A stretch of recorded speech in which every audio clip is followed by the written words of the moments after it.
l'association pour les enfants du Pays de Bélem. Cette association est née il y a 22 ans. Il y a 22 ans, lorsque un groupe de bénévoles a profité d'une dynamique commune pour proposer aux jeunes et aux moins jeunes des activités culturelles, sociales et qui ne nécessitaient pas de se rendre jusqu'à Périgueux ou Bergerac. Ce groupe de bénévoles, il existe encore, il est composé de 6 membres, 6 administrateurs, parmi lesquels on compte 3 cofondateurs. Et aujourd'hui, nous proposons des activités qui sont tournées vers ce que l'on appelle l'écologie pratique au sein de l'équipe, vers l'éducation à l'environnement, pour les grands, pour les vieux, pour les jeunes, et puis également tournées vers ce qu'on appelle le lien social par l'édition d'un petit journal qui s'appelle le Journal du Pays Fantôme, et qui est d'ailleurs tout chaud, qui vient de sortir de l'imprimerie et qui est en ce moment en cours de diffusion dans le Périgord central. Alors l'écologie active ou l'écologie pratique s'appuie d'abord sur un discours environnemental. Et c'est d'ailleurs pour cela qu'au sein de l'équipe, nous avons des animateurs d'éducation à l'environnement où on transmet des discours de sensibilisation auprès des enfants, auprès des écoles, auprès des lycéens.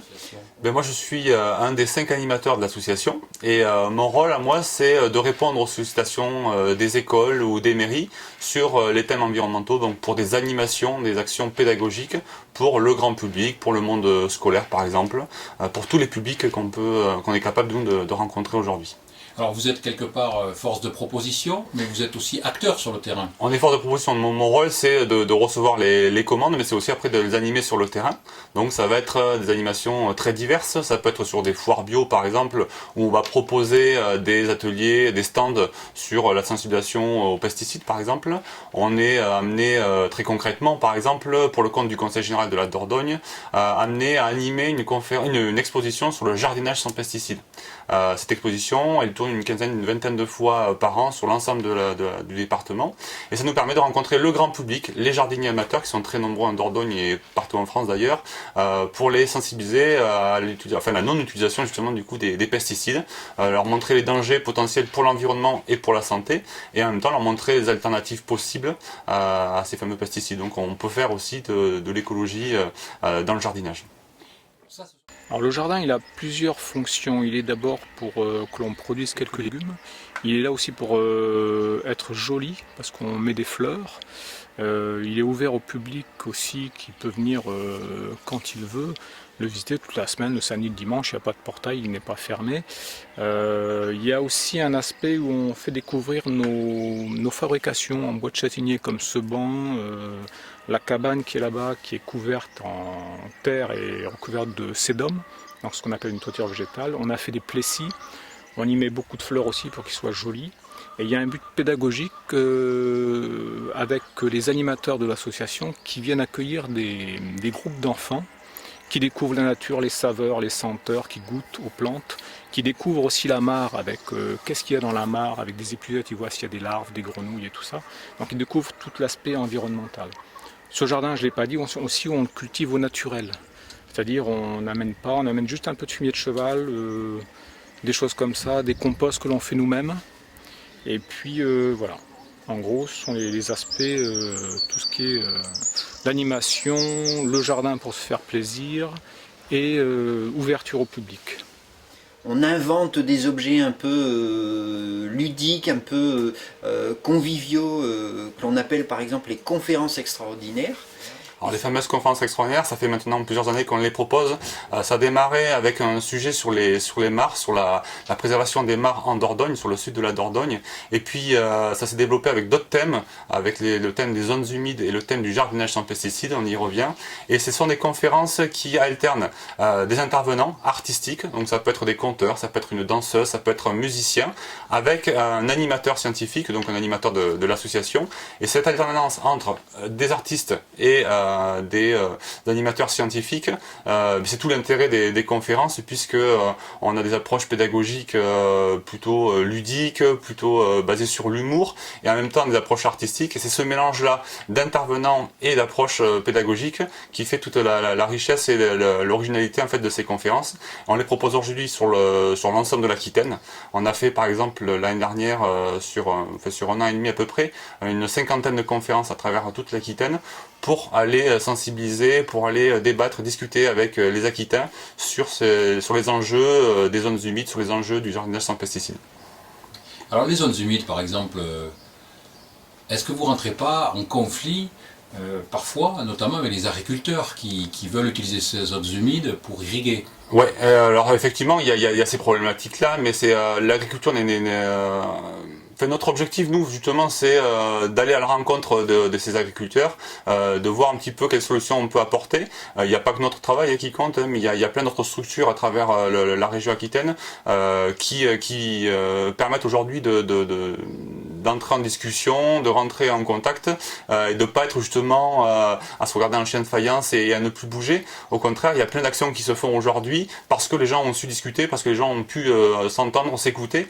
Et du coup, aujourd'hui, le problème des zones humides, il n'est pas encore réglé, loin s'en faut. Mais le monde agricole commence à être relativement réceptif.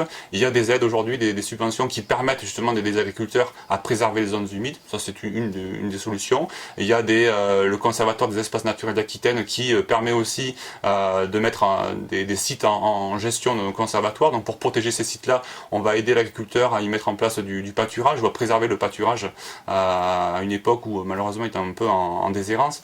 Donc voilà, c'est plein de solutions comme ça, très pratiques et techniques, qui permettent aujourd'hui de discuter entre passionnés d'écologie, entre naturalistes avertis et le monde agricole qui a d'autres contraintes aussi. Il faut aussi les comprendre. Et ce discours, eh bien, on cherche à le bâtir autour de pratiques qui sont des pratiques réelles, où là on se retrousse les manches et où on met en pratique le discours. À titre d'exemple, on anime et on jardine un jardin au naturel, et où on fait la démonstration que les intrants chimiques, les pesticides ne sont pas indispensables pour avoir un beau jardin productif. Ou alors on invente une technique, ou on réinvente une technique de protection des berges de rivières, berges de bassins, qu'on appelle le tunage. C'est un empilement de bois de châtaignier qui, posés les uns sur les autres, protège les berges. Donc dans ce cas-là, pas besoin de plastification, pas besoin d'enrochement lourd, on peut travailler différemment, ça donne du travail aux gens, et puis sur le plan de l'impact sur la planète, c'est positif.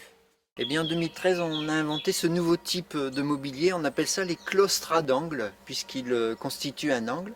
Et ils sont destinés à être mis dans un parc paysager et qui serait un peu plat et dans lequel on a envie de donner du volume.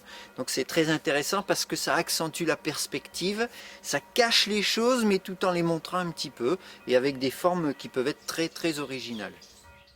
Le lien social passe aussi par la professionnalisation, on passe aussi par le lien économique. Et donner du travail à des gens qui à un moment donné en ont besoin, c'est aussi créer un lien social. Parce que la personne revient au travail, la personne travaille en équipe, se soumet à des consignes, se réalise dans un travail, et donc là on crée aussi une sorte de lien entre un travailleur, le travail qu'il a produit, et le territoire sur lequel il travaille. Eh bien, donc c'est une roue en bois, en bois de châtaignier, pour exposer dans le vieux Bergerac à l'occasion du Tour de France. Donc, oui, on a un projet qui était, faut le dire, impulsé par la mairie de Bergerac. Chaque année, à l'aide du châtaignier, nous proposons à la mairie de Bergerac des aménagements créatifs, paysagers, qui sont installés sur les différents lieux de la ville, des ronds-points, le centre-ville, le vieux Bergerac. Et cette année, la commune de Bergerac nous a demandé de travailler sur l'esprit Tour de France. Et donc on a proposé, nous, de fabriquer des roues en golettes. La golette, c'est une branche de châtaignier de petit diamètre que l'on peut tordre en la cuisant, que l'on peut peler. Et donc notre équipe, et tout particulièrement Jérémy, s'est attelé à faire de belles roues, que j'espère que vous pourrez apprécier, de belles roues à l'aide de ses collègues bien sûr, qui sont en cours de fabrication dans les ateliers. Donc c'est assez agréable à faire. Quelque chose que j'avais jamais fait.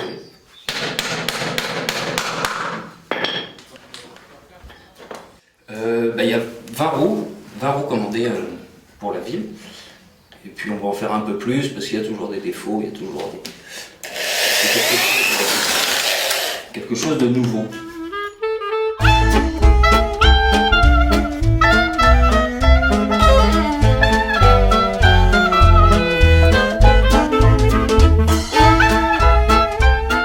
Dans ce que nous, au Pays de Belém, on appelle l'écologie pratique, il faut entendre une attention pour les gens, une attention pour l'économie et une attention pour l'environnement.